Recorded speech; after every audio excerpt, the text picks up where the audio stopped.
चलिए शुरू करते हैं मैक्स 3ds मैक्स में रिगिंग क्वेश्चन हमारा कवर अप हो गया है। हमने फेस वगैरह सारा कुछ पिक कर लिया था। ठीक है। और स्किनिंग का क्वेश्चन भी हमने देख लिया। और अब अगला आउटपुट आ रहा है सर आपका। क्या आ रहा है? आपका दूसरा आउटपुट आ रहा है बोल रहे मेरा मतलब हाँ। मेरा आउटपुट आ रहा है क्या आपका? आपका। अच्छा, मेरा तो अभी लाइनअप में बहुत सारे हैं। हम्म, मेरे लाइनअप में बहुत सारे हैं क्योंकि मैंने पिग जो कैरेक्टर है आई थिंक नीतीश की क्लासेस के दौरान क्रिएट किया था जब माया हम्म। चल रही थी। मेरा वाला सर मैंने 1 घंटा कल लगाया था रेंडर पे लेते के निकला था, फिर उसको मैंने पीएनजी सीक्वेंस निकाल के सेंड किया। उसको हाँ, प्रीमियर में किया था। अच्छा लग रहा है वो, डेफिनेटली। अब क्या करूँ सर, उसमें कुछ समझ ही नहीं आ रहा क्या लाइट करो टेक्सचर ढंग चढ़ाऊं। से। और क्या करो, अभी लाइट करना है भाई उसकी, वो तो सैंपल रेंडर है केवल। टेक्सचर तो हुआ ही नहीं सर एक भी। तो करो। वाह। मटेरियल ही तो यूज कर रहा। तो शेडर करो चाहे टेक्सचर करो, दोनों चीज वो है। ठीक है सर करते हैं।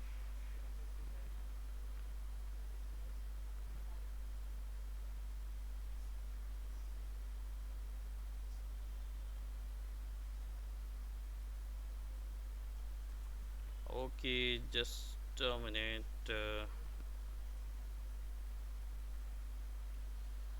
चलिए शुरू करते हैं अबाउट आवर मैक्स। और मैक्स में अब एनिमेशन आ जाता है।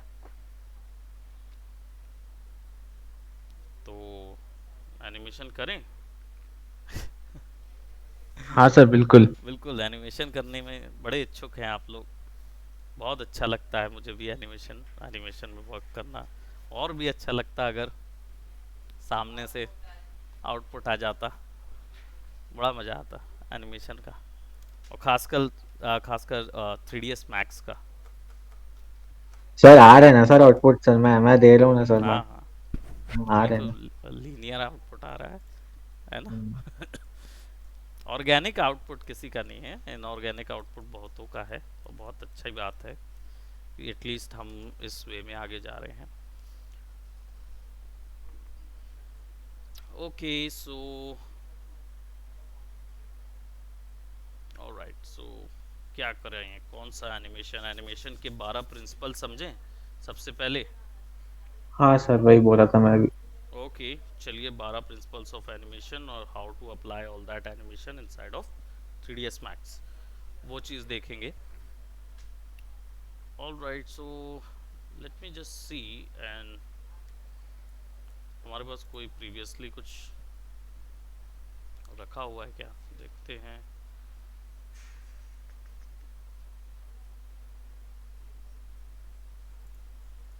डेवी जोन्स भी अभी रुका हुआ है मेरा वर्क, जब तक वो पिग वाला नहीं हो जाता ना तब तक I could not work on any other thing.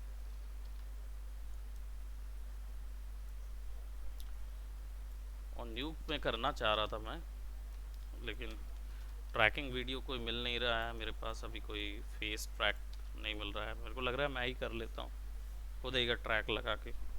क्या सर। डेवी जोन्स, हाँ, पायरेट ऑफ करेबियन, हम्म। उसी को फिक्स सर करना है। एकदम बेसिक से समझाना सर ये एनिमेशन वाला पार्ट। एकदम बेसिक से पढ़ना है। हाँ मतलब एक एक चीज बताना क्या है कि आप एकदम ज्यादा बता दे तो उलझ जाता है सर। ओके, चलिए तो पहले लिस्ट ही निकाल लेते हैं, हम्म। क्योंकि मैं बताऊंगा तो ऊपर नीचे लिस्ट हो जाएगी। तो पहले मैं simple 12 principles of animation. Survival kit कौन लेके गया था मुझसे? कोई लेके गया? सर्वाइवल किट नहीं लेके गया? नहीं तो सर। कोई नहीं लेके गया? अच्छा, नहीं। चलिए सर्वाइवल किट जो है वो एनिमेशन की बुक है बेसिकली। अच्छा हाँ, सो इट्स अ वीडियो। अच्छा अच्छा, वो तो उसके पास है सर, वो ट्विंकल मैम के पास है सर। अरे वो तो विक्टर पेराट की एनिमे उसकी है। डिज्नी के 12 प्रिंसिपल्स ऑफ एनिमेशन थे, जो कि किसने क्रिएट किए थे? फ्रैंक और नीतीश को पता होगा। नीतीश बताओ किसने क्रिएट किए थे, मतलब। लॉरी का क्या था? लॉरी बोल रहे सर। लॉरी नहीं, क्लोज हो। ऑली। ओली। फ्रैंक एंड ऑली थे जिन्होंने फ्रैंक डिज्नी डिज्नी के का एनिमेशन किया था। डिज्नी का एनिमेशन नहीं किया था उन्होंने, ये स्टैंडर्ड निकाला। क्या था, फ्रैंक और ऑली 100 साल पहले डिज्नी का जो इतिहास है ना, 90s 100 ईयर्स का, उस इतिहास में इन लोगों ने क्या बोलते, इनिशियली वर्क करना शुरू किया एनिमेशन में।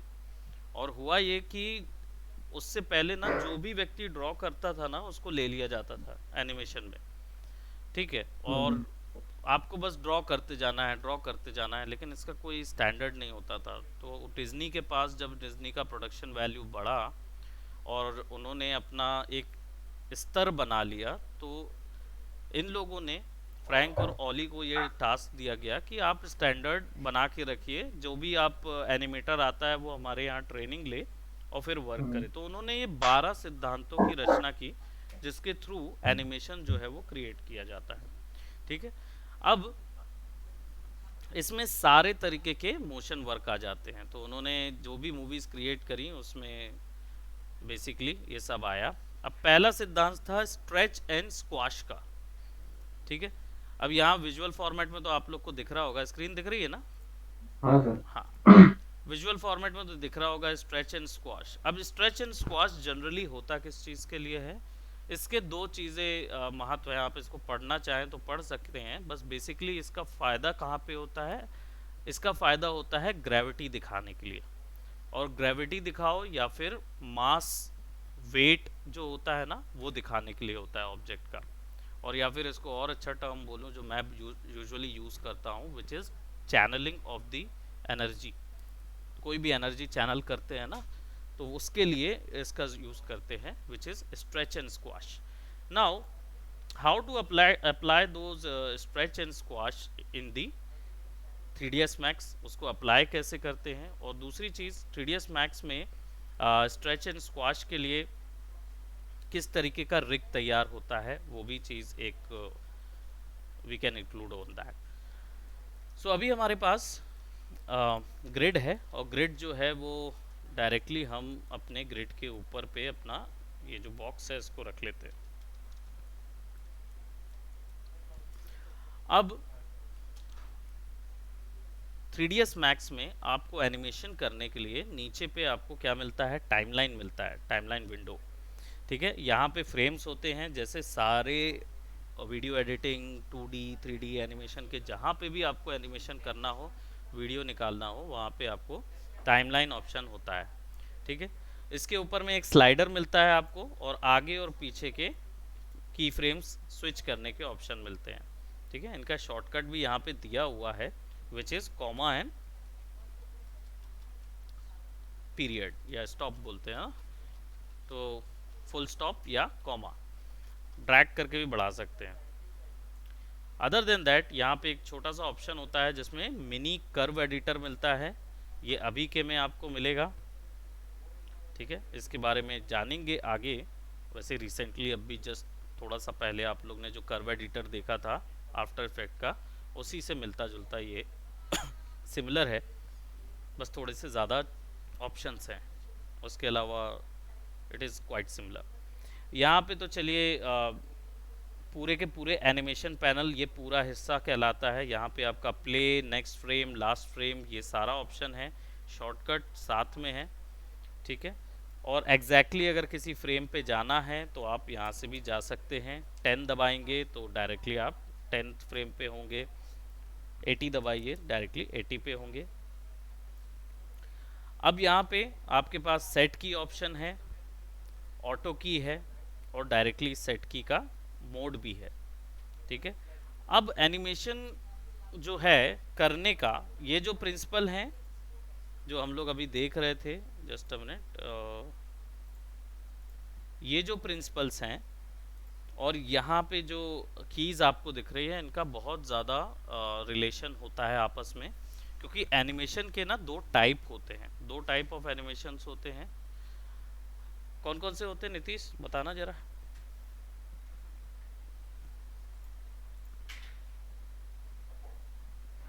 सर 2D और 3D। Sir frame to frame और pose to pose. Very nice. 2D and वही है थ्री ना? D was not correct. Frame to frame और पोज टू पोज, राइट। जो की फ्रेम एनिमेशन और ब्लॉकिंग एनिमेशन दोनों को बताता है। ठीक है, अब इसमें क्या होता है कि की फ्रेम एनिमेशन में मोशन ट्विनिंग होती है। अब मोशन ट्विनिंग नहीं पता होगा तो मैं डेफिनेटली उसको बता दूंगा। एक्चुअल में ये दो टाइप के जो एनिमेशन होते हैं, ये एनिमेशन करने की प्रोसेस होती है। ठीक है, आप अपने ये चीज़ अप्लाई कर सकते हो, लेकिन बिना इसके ये चीज़ अप्लाई नहीं हो सकती, प्रिंसिपल्स अप्लाई नहीं हो सकते। ठीक है, तो चलते हैं, पहले हम लोग देखते हैं थोड़ा सा ये स्ट्रेच एंड स्क्वाश क्रिएट करते हैं ओवर हियर। शुरुआत करने के लिए एनिमेशन का एक सिंपल सिद्धांत आप लोग मेरी तरफ से जो मैं सिद्धांत फॉलो करता हूँ उसको रख लीजिए, विच इज़ तीन कीज मैटर करती हैं। ठीक है, पहला स्टार्टिंग की फ्रेम मैटर करता है, एंड की फ्रेम मैटर करता है, और इन बिटवीन्स। तो स्टार्टिंग और एंड और मिडिल की फ्रेम, इनको बोलते हैं मिडिल की फ्रेम, इनको बोलते हैं एक्सट्रीम की। अब कैसे लगाते हैं? सिंपली जीरो पे रहूँगा मैं, यहाँ से मेरा एनिमेशन शुरू होगा और मैं यहाँ पे सेट की कर रहा हूँ, के शॉर्टकट है, के दबाऊंगा तो कीज़ अप्लाई हो जाएगी, यानी कि इस फ्रेम में ये इसकी पोजीशन, स्केल, रोटेशन, अपीरियंस, जितनी भी ऑप्शंस हैं सब यहाँ पे नोट हो जाएंगी। और इसको हम चलाएंगे कहाँ तक मालूम है? इसको हम चलाएंगे सबसे पहले 24 फ्रेम्स तक या 25 फ्रेम्स तक। अब वो लिमिटेशन कैसे क्रिएट करते हैं? तो यहाँ पे 25 फ्रेम्स तक क्यों चलाएंगे, पता तो होगा ये आप लोग को, है ना? Yes sir. क्योंकि 24 फ्रेम का 25 फ्रेम का एक सेकंड होता है। चलिए, ये रिकॉर्ड हो गया है तो चल जाएगा।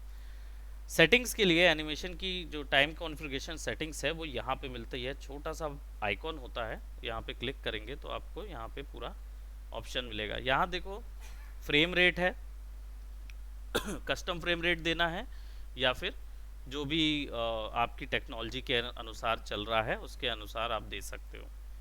फिल्म ये कस्टम, तो 30 FPS का इसका चल रहा है बाय डिफ़ॉल्ट। तो NTSC जो है वो हमारा 24 फ्रेम का है। टाइम डिस्प्ले फ्रेम्स में कराना है, SMPT में कराना है, फ्रेम टिक्स में कराना है, कैसी वैल्यू में कराना है वो यहाँ बताएगा। ये देखो आप, सेकेंड, मिनट पर फ्रेम, और आपका फ्रेम्स, फ्रेम टिक्स और MMSS टिक्स। ठीक है, ये दे सकते हो। तो यहाँ पे फ्रेम रख रहा हूँ मैं। प्लेबैक जो है वो रियल टाइम रहने दो, एक्टिव व्यू पोर्ट और लूप, यानी जो यहाँ से यहाँ तक एनिमेशन प्रीव्यू चलेगा वो किस स्पीड में चलना चाहिए वो यहाँ से सेट होगा। एनिमेशन, नीचे पे जो एनिमेशन ऑप्शन आपको मिल रहा है ये आपका टाइमलाइन को की लेंथ सेटिंग को सेट कर सकते हो, टाइमलाइन की लेंथ को। तो स्टार्ट टाइम है 0, लेंथ 101 है और एंड टाइम भी 101 है। तो लेंथ को हम लोग कर देते हैं 24, ठीक है, या 30 कर देते हैं, 30 बेटर रहेगा। तो 0 to 30 तक का इसका 1 सेकेंड होगा और इसी में हमारा एनिमेशन बनेगा।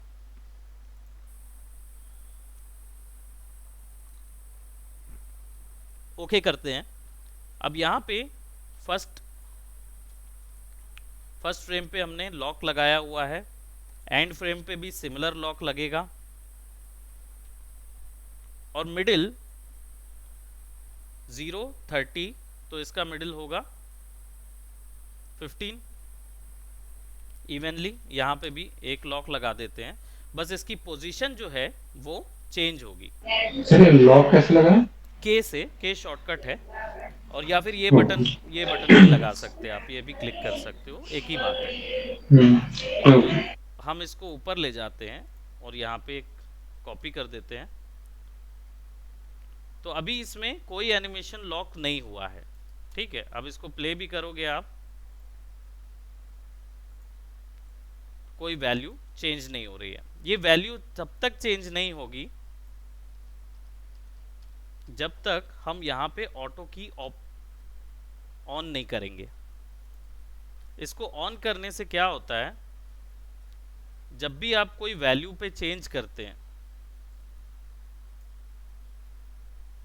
तो वो वैल्यू नोट हो जाती है। ऑफ करने पर वो नोट नहीं होती।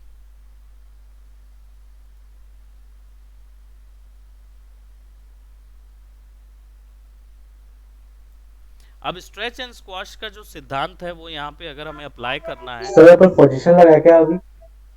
पोजीशन लगाए, हम्म, पोजीशन ही चेंज कर रहा हूँ मैं। नहीं किस मैं पोजीशन में ही की लगाऊं ना। रोटेशन में कैसे की लगाऊंगा बताओ। पोजीशन में बोला सर। नहीं, मैं वही पूछ रहा हूँ कि रोटेशन में कैसे लगाओगे। सर रोटेशन में देखो आगे। हम्म, आगे नहीं रखूं। अपना जो, हाँ हाँ नहीं जो अपना की फ्रेम में जो है उसको आप आगे रखोगे, फिर हाँ। रोटेशन को जैसे ऑटो की को ऑन करके आप रोटेशन करोगे उसके हिसाब से तो लग जाता है ना कहीं। पोजीशन, रोटेशन और स्केल, हम्म, हम्म, तीनों में एक साथ लगती है कीज। अच्छा। अगर मैं इस पॉइंट पे मान लो यहाँ आके रोटेशन चेंज करता हूँ, हम्म, सॉरी ऑटो की ऑन करके रोटेशन चेंज करता हूँ, हम्म,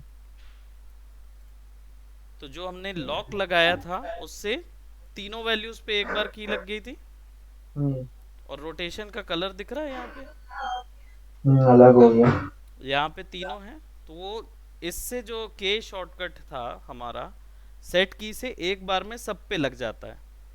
और हाँ अगर इंडिविजुअल जो लगेगा वो WER जो आपके हाँ, वही बोल रहा था सर मैं। है ना। हम्म, तो हमने क्योंकि सेट की किया हुआ था तो इसलिए तीनों पे लगा है। और सेपरेट वाले में जो लगेगा तो ये वाला तो हमें नहीं चाहिए, हमें अभी स्ट्रेच एंड स्क्वाश क्रिएट करना है। ठीक है। हम्म, तो हम्म, ऑटो की ऑन रखना है तब तक जब तक एनिमेशन कंप्लीट नहीं हो जाता। अब स्ट्रेच एंड स्क्वाश का सिद्धांत क्या बोलता है, वो ये बोलता है कि जब भी मोशन शुरू होता है तब ऑब्जेक्ट का वॉल्यूम चेंज करो, जब भी मोशन खत्म होता है तब भी ऑब्जेक्ट का वॉल्यूम चेंज करो। अब ये बोलने में थोड़ा अजीब लगता है तो इसको अगर मैं और इजी में कर दूं, तो जब भी मोशन की फ्रेम से शुरू होगा तब स्ट्रेच होगा, जब की फ्रेम खत्म होगी तब स्क्वाश होगा, फिर जब मोशन चेंज होगा तो स्ट्रेच होगा, और जब की फ्रेम खत्म होगी तो स्क्वाश। क्लियर हुआ। पहली की एक, फ्रेम एक बार और स्ट्रेच, बोलिए। जैसे ही मोशन शुरू होगा तो आप स्ट्रेच करोगे। For example this. ठीक है। ठीक है सर। जैसे ही मोशन शुरू हुआ तो दूसरी फ्रेम हम्म, पे मैंने स्ट्रेच किया, हम्म, तो अब ये ऐसा होगा।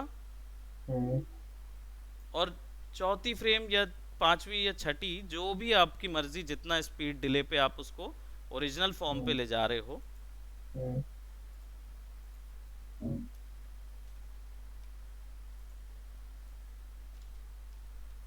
जस्ट मैंने ओरिजिनल वैल्यू यहाँ से पता चल जाएगी कितना था स्ट्रेच।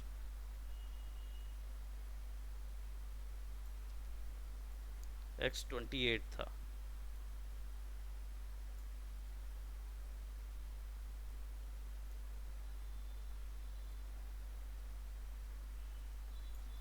पांचवें फ्रेम पे मैं Z की वैल्यू को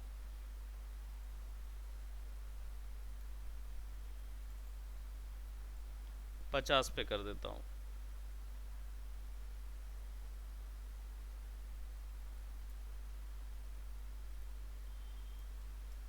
प्ले करते हैं।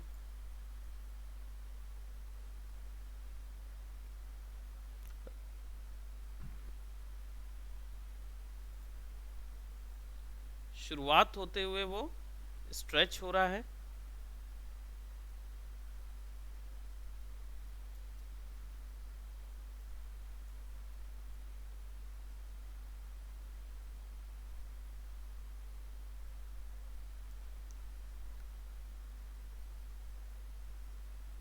ठीक है, शुरुआत होते हुए वो स्ट्रेच हो रहा है और मोशन खत्म होते होते हम उसको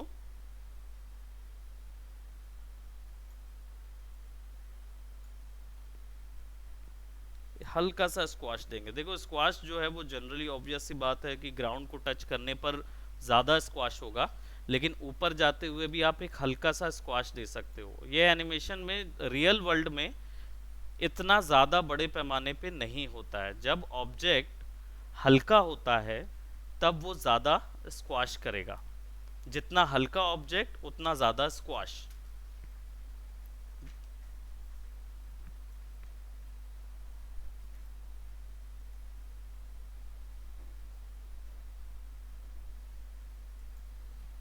अब जैसे ही मोशन ख़त्म होने वाला था तो हमने स्क्वाश दिया।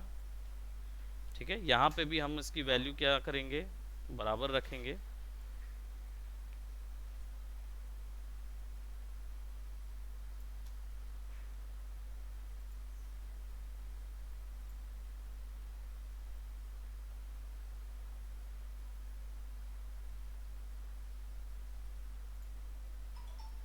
अब जब यहाँ से एक मोशन देखो 0 to 30 फ्रेम्स थी, 0 to 15 एक मोशन कहलाता है और 15 to 30 सेकेंड मोशन कहलाता है। 0 to 15 कहलाएगा फर्स्ट मोशन एंड 15 to 30 कहलाएगा सेकेंड मोशन। ठीक है, तो फर्स्ट मोशन में अगर ऑब्जेक्ट जो है वो क्या बोलते हैं ख़त्म हुआ है यहाँ पे स्क्वाश होके, तो फिर इसको आपको स्ट्रेच करना होगा।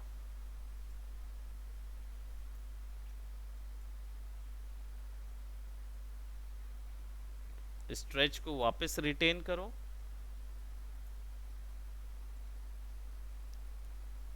और इधर पे स्क्वाश बढ़ा दो।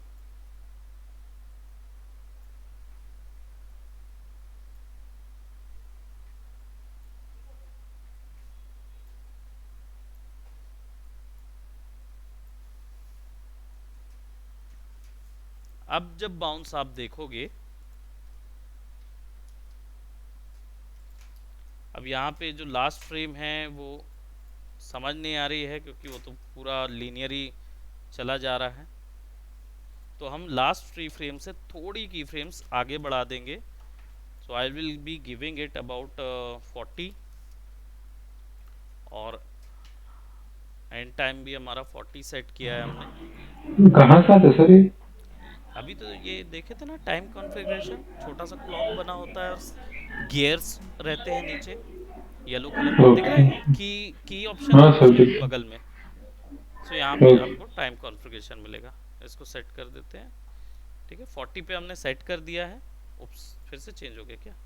हाँ, 40 पे सेट कर देते हैं इसको और इसको हम प्ले करते हैं।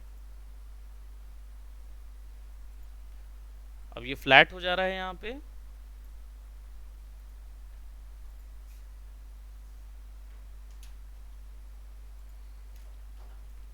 तो इस ऑब्जेक्ट के जस्ट आखिरी में यहाँ 24वें और 36वें फ्रेम पे हम इसको थोड़ा सा स्ट्रेच करके 40वीं फ्रेम पे ओरिजिनल पोजीशन पे फिक्स कर देते हैं इसको, सो दैट अब एनिमेशन जो है वो कंप्लीटली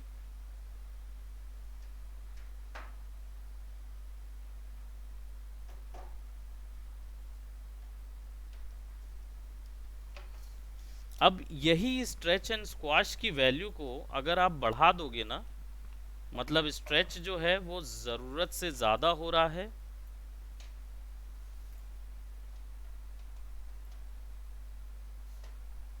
और स्क्वाश भी ज़रूरत से ज़्यादा हो रहा है।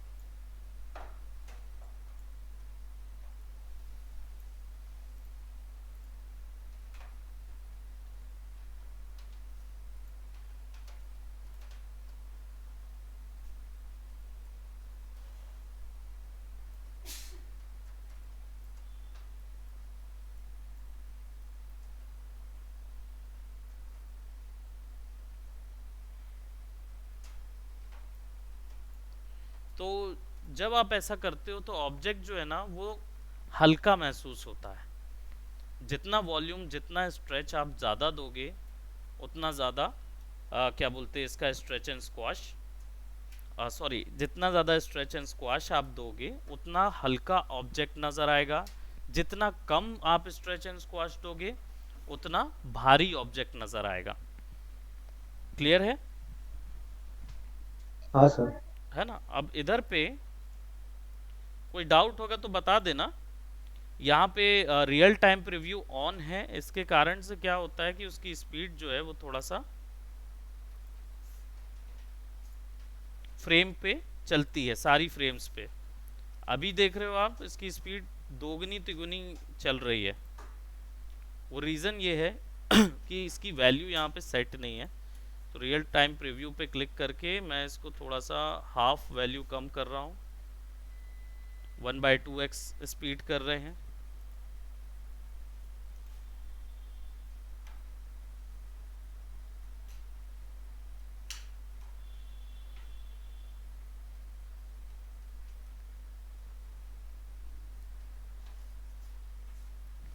हालांकि निकलेगा, जब इसका रेंडर निकालोगे तो निकलेगा वो 1 सेकेंड का ही निकलेगा।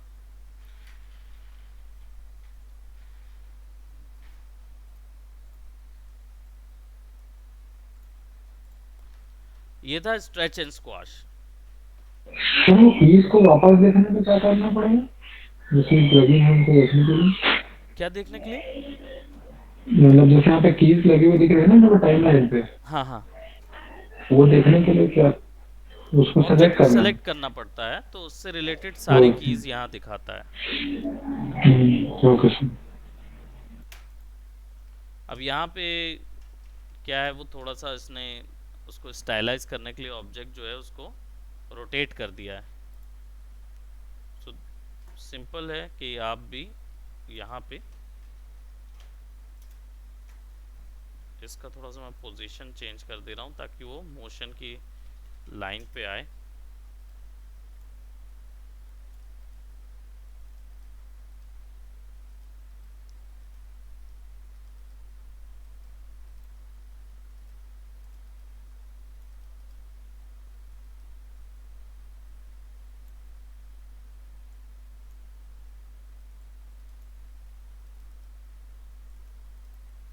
तो मैंने यहाँ रोटेट कर दिया है।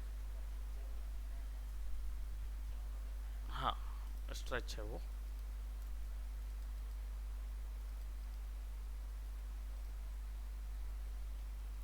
रियल टाइम प्रीव्यू करके देखते हैं, click on it, real time preview 1, okay.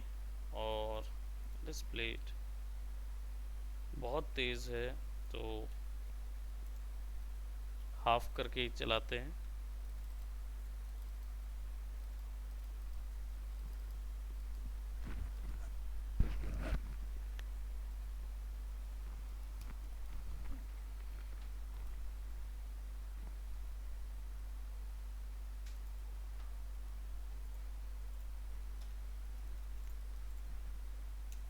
Second rule है एंटीसिपेशन का।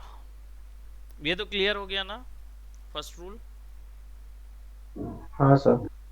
है ना, कि ऑब्जेक्ट में वेट दिखाना है तो कम से कम स्ट्रेच एंड स्क्वाश, अगर ऑब्जेक्ट में वेट कम करना है यानी कि हल्का ऑब्जेक्ट दिखाना है तो ज़्यादा से ज़्यादा स्ट्रेच एंड स्क्वाश होगा। जितनी वॉल्यूम आप चेंज करोगे उतना ज़्यादा वॉबलीनेस आती है ऑब्जेक्ट में। एंटिसिपेशन जो है वो जनरली यूज़ किया जाता है जब कोई भी मोशन शुरू होता है उसके लिए।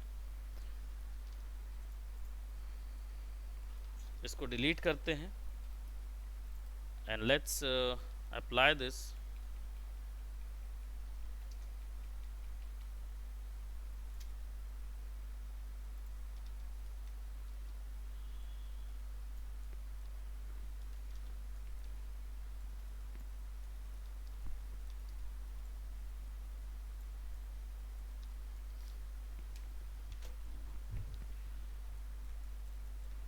लेट्स से अगर मैं यहाँ पे एक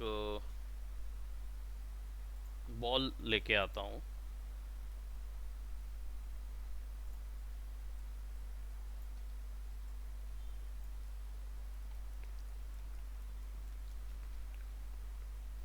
अब इसकी मैं पोजीशन चेंज कर रहा हूँ, तो आई जस्ट अप्लाई अ की, ऑटो की ऑन करूँगा।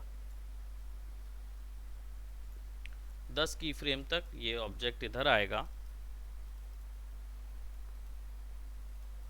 और आई शुड से 26 की फ्रेम तक ये ऊपर जाएगा।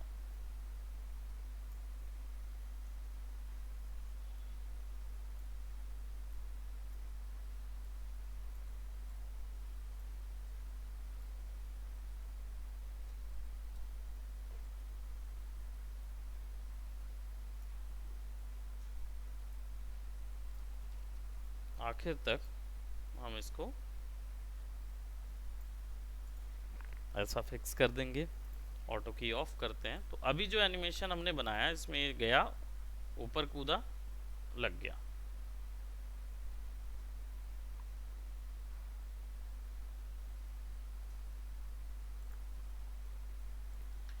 और ये पूरी चीज जो है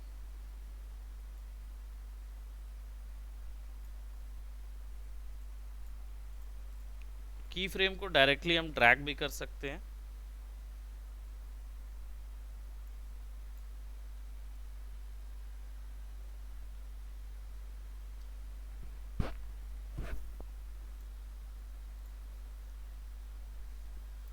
अब इसमें क्या है, की फ्रेम हमने थोड़ा सा पीछे रखा हुआ है, इसलिए आपको दिख नहीं रहा होगा। इसको मैं थोड़ा सा गैप दे दे रहा हूँ। एक मोशन के बाद दूसरा मोशन डायरेक्ट हो रहा है। एंटीसिपेशन इसलिए इसके लिए यूज किया जाता है कि जब भी कोई मोशन होता है उसके बाद अगर कोई दूसरा मोशन आप करवा रहे हैं तो उसके बीच में उस मोशन का पहले से बोलते हैं ना कि शुरुआत, क्या बोलते हैं उसको, आइडिया देते हैं या ऐसा ऐसी पोज क्रिएट पूर्वाभास करते हैं, कराना। पूर्वाभास कराना। एग्जैक्टली मेरे को उर्दू टर्म आगाज याद आ रहा था। नहीं सर, हिंदी पूर्वाभास है ये। हिंदी पूर्वाभास है, मेरे को वो याद आ रहा था, तो वही मैं बोला कि आगाज कराना होता है या फिर पूर्वाभास कराना होता है या फिर प्रिजम्प्ट कराना होता है, अगर हम इंग्लिश में बात करें तो। सो जनरली एक्शन से पहले एक ऐसा एक्शन किया जाता है जिससे आपको आगे के होने वाले मोशन का आइडिया मिल जाता है। ये चीज होती है एंटिसिपेशन, राइट। एंटिसिपेट कराना, किसी चीज को पहले से दिखा देना कि वो हम ये चीज करने जा रहे हैं। ठीक है, ये चीज हर एक एनिमेशन में की जाती है। तो जब भी कोई मोशन एक मोशन से दूसरे मोशन पे कोई ऑब्जेक्ट चेंज हो रहा है तो आप ऐसा करेंगे। तो यहाँ पे देख रहे हैं, यहाँ से मैं इधर आया और इधर आने के बाद वो दूसरा मोशन शुरू हो गया उसका, और फिर ये इधर फिक्स हो गया। ठीक है, व्हाट इफ अगर मैं यहाँ पे एक एंटिसिपेशन एक्शन ऐड करूं, यानी कि ये जो ऑब्जेक्ट है, ये ऑब्जेक्ट को मैं 80 थोड़ा सा फ्रेम में आगे खींच देता हूं और 24 तक इसकी जो वैल्यू है वो इतनी ही रखता हूं मैं।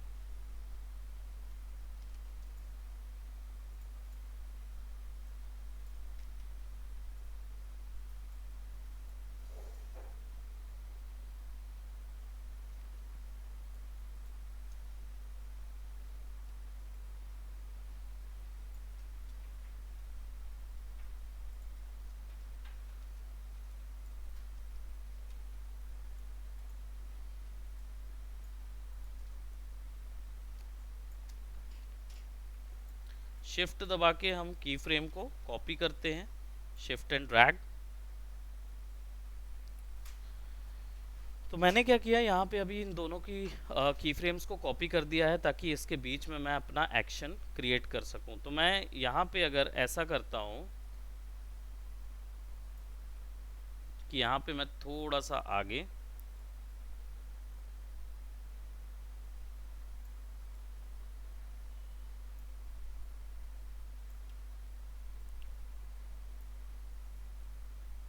आई थिंक ये थोड़ा सा नीचे होगा क्योंकि ये एग्जैक्टली ग्रिड पे नहीं है, तो हम इसको ग्रिड के पीछे रखते हैं। ओके, ये तो लेफ्ट मोशन पे नज़र आएगा।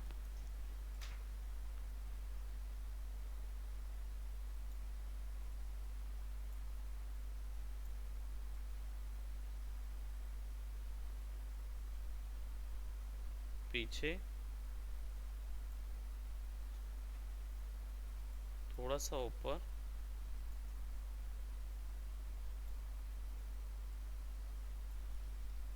थोड़ा सा स्ट्रेच, और आइदर स्क्वाश और, तो इन दोनों की फ्रेम्स को हम डिलीट कर देते हैं।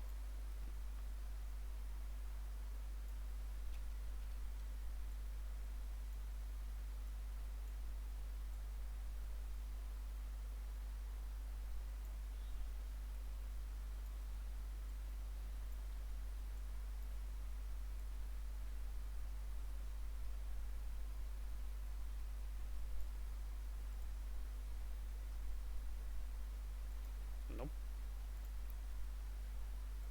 Let me just delete all that because ये थोड़ा सा messed up हो गए हैं। यहाँ पे ये बैक ऑफ क्यों हो रहा है?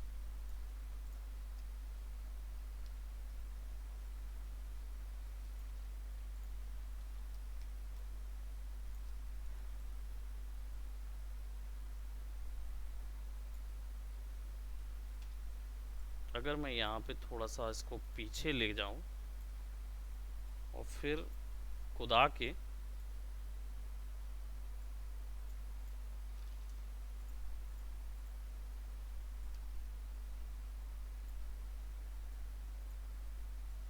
यहाँ लाऊं और फिर let's increase it up to 60, और फिर इसको मैं यहाँ पे ऊपर ले जाऊं,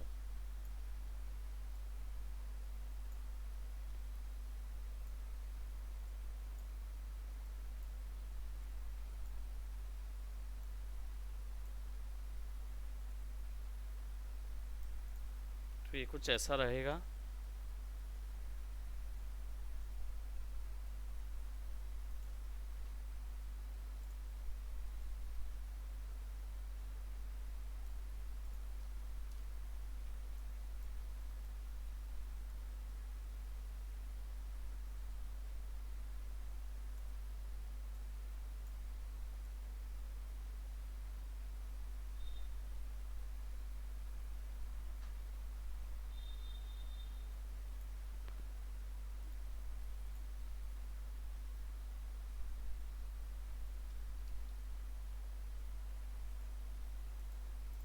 जो पीछे हो रहा है ये डिस्टेंस काफ़ी बड़ा डिस्टेंस है, जिसको हम थोड़ा सा कम करेंगे, ना इतने पावर पे वो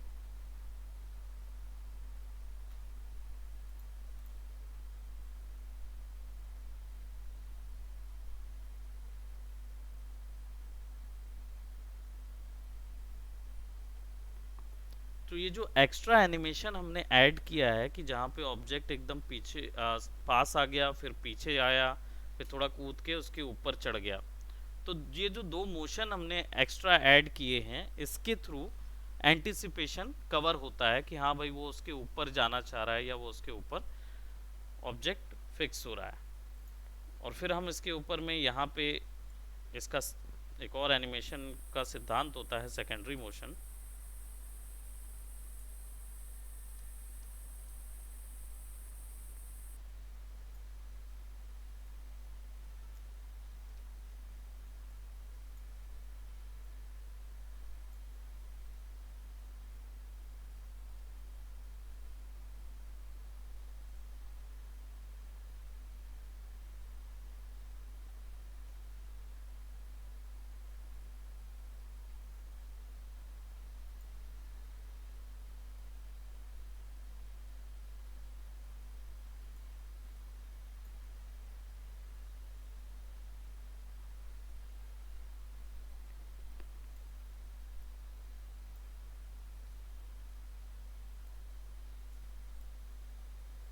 तो अब ये ऐसा हो जाएगा, इसको हम थोड़ा सा ऐसे ही हमने उसका इफेक्ट ऐड कर दिया।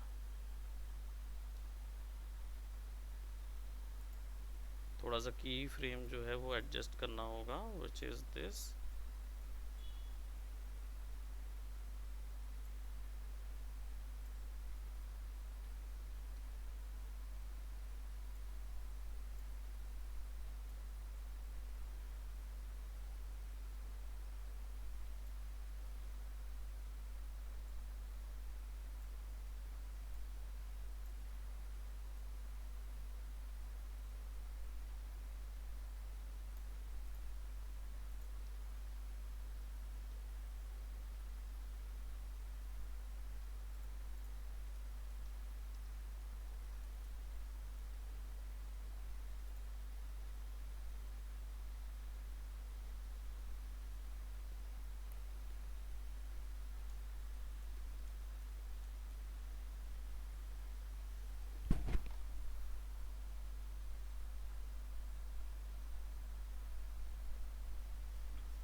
ये क्लियर हुआ एक्स्ट्रा मोशन का anticipation? Yes sir, yes sir. Right. तो कुछ नहीं है, कोई भी एक मोशन से पहले 6 की फ्रेम एक याद रखिए, इसका एक पैटर्न होता है आपका। की फ्रेम्स जब भी आप बनाते हो, मैं थोड़ा सा इसको विजुअल फॉर्मेट में बता के फिर कवर कंप्लीट करूंगा। आज 2 सिद्धांत देखेंगे, देन फिर हम लोग आगे ऐसे ही आगे बढ़ेंगे। बट इस ऑब्जेक्ट्स के साथ मैं काम नहीं करना चाह रहा हूँ, मैं चाह रहा हूँ थोड़ा सा हम लोग इनोवेटिव ग्रिड्स यूज़ करें, आई मीन ऑब्जेक्ट्स यूज़ करें। सो प्रीवियस जो पुराना तरीका था जब की फ्रेम्स बनाई जाती थी, तो शीट्स में बनाते थे। मैंने प्रीवियस में कभी आपको अगर एनिमेशन की फ्रेम्स के बारे में बताया होगा तो प्रोबेबली इस तरीके का ड्रॉ करते थे। मैंने बताया 3 फ्रेम होती है ना, स्टार्ट, एंड, इन बिटवीन।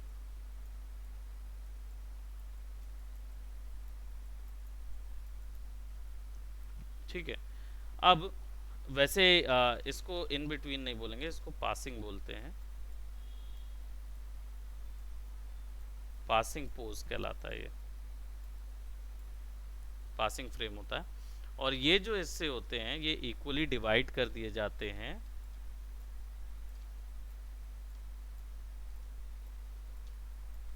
और इन सब को बोला जाता है इन बिटवीन्स।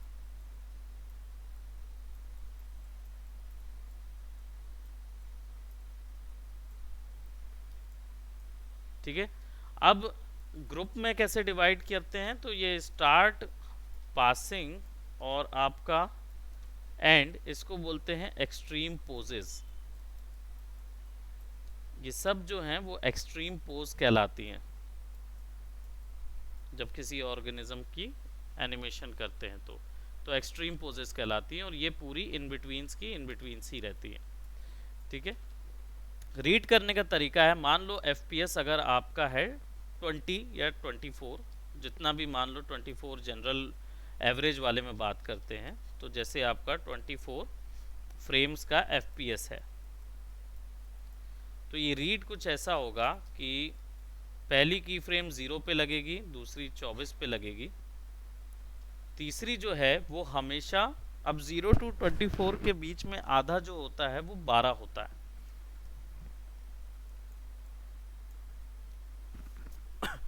ठीक है। तो जस्ट हाफ वाले में लगेंगी ये 3 एक्सट्रीम पोजेस, एक्सट्रीम पोज लगेंगी ये पूरी की पूरी। अब इसके बाद एनिमेशन कहीं से भी शुरू हो रहा हो, कहीं भी ख़त्म हो रहा हो, ये 3 सबसे पहले लगा लें। और फिर उसके बाद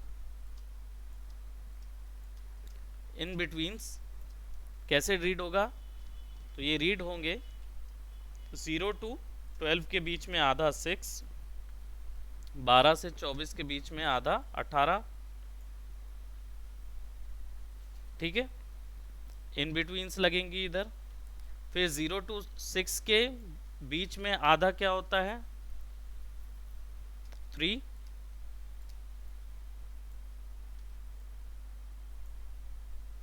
6 to 12 के बीच में आधा क्या होगा 9। राइट। 3 का पहाड़ा। हाँ एग्जैक्टली, है ना। एंड सो ऑन 16, और फिर उसके बाद आपका क्या बोलते हैं 20, 22, जो भी आप लगा सको। ठीक है। तो ऐसे आधा आधा करके आप की फ्रेम्स डिवाइड करते हो। की फ्रेम्स लगाने का तरीका जो होता है वो ऐसा होता है, सबसे पहले एक्सट्रीम पोज लगा लेते हैं, फिर उसके बाद आप इन बिटवीन्स पोजेस लगाएंगे। ठीक है। फिर उसके बाद आप लगाएंगे उनके भी आधे में, और इन बिटवीन्स लगते हैं। ठीक है। तब जो मोशन तैयार होता है वो आपका एक परफेक्ट मोशन तैयार होगा किसी भी चीज़ का। भले ही हो सकता है कि आपने पाथ गलत बनाया हो, लेकिन टाइमिंग सही होने के कारण आपका जो एनिमेशन है वो जनरल लगेगा, इक्वल लगेगा, या बोलना चाहिए यूनिफॉर्म लगेगा। ठीक है। तो इसके ऊपर में और भी चेंजेस करते हैं, जिसमें बनता है तो रीड करने का तरीका ऐसा ही कुछ होता है। तो यहाँ पे भी हमने जो रीड किया है उसमें एंटिसिपेशन के हमने, क्योंकि हमने 0 to 30 तक का बनाया हुआ था हमारा क्या बोलते सिस्टम, तो हमने 15 पे एक फ्रेम लगानी है, फिर उसके बाद 15 to 30 के बीच में एक फ्रेम लगाना है, और ऐसे ही करके एक एनिमेशन तैयार करना है। और एंटिसिपेशन के लिए 6 फ्रेम बहुत ज़्यादा मतलब नहीं होती, बस 6 फ्रेम 6 से 8 फ्रेम दे सकते हो आप एंटिसिपेशन क्रिएट करने के लिए।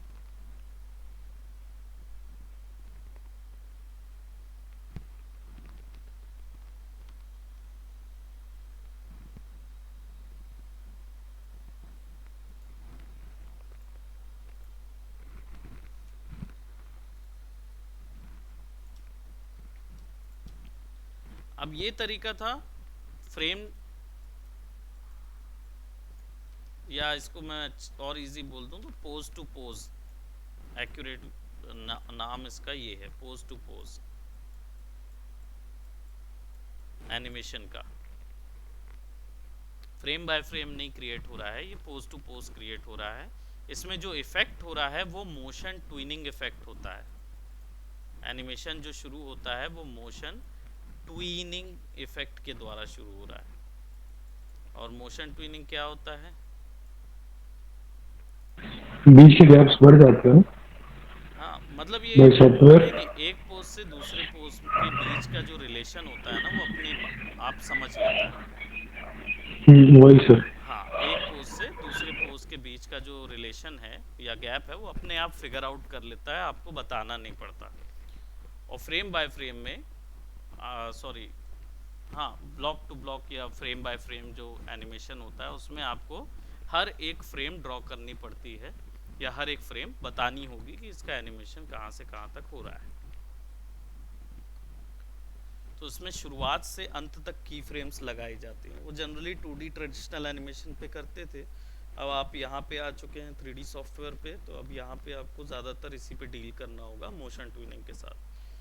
ठीक है, अब देखेंगे आगे कि इसमें और क्या क्या ऑप्शन मिलते हैं जिससे हम लोग अप्लाई कर सकते हैं कुछ certain effects and everything. Okay, और 12 प्रिंसिपल्स को फेस करेंगे and will see some technicals on this one as well. Okay, तो आज के लिए इतना ही है, और मंडेज को से शुरू करेंगे बाकी के जो प्रिंसिपल्स हैं। सैटरडे को आपको पता ही है डाउट्स के यस क्लासेस सर। रहेंगे, और अगर कोई फ्री हो है या ऑनलाइन है तो मतलब इधर आ सकते हैं, क्योंकि ऑनलाइन मैं उतने समय कनेक्ट शायद नहीं करूँ, कनेक्ट मैं तभी करूँगा जब आपके डाउट्स होंगे। ओके, अब से सब में यही चीज़ रहेगी, जो भी आ सकता है वो आ जाए। Okay ji sir. Okay, bye bye, take okay care. Sir, thank you. Welcome you welcome. Too sir. Thank you bye bye, take care. Thank you sir.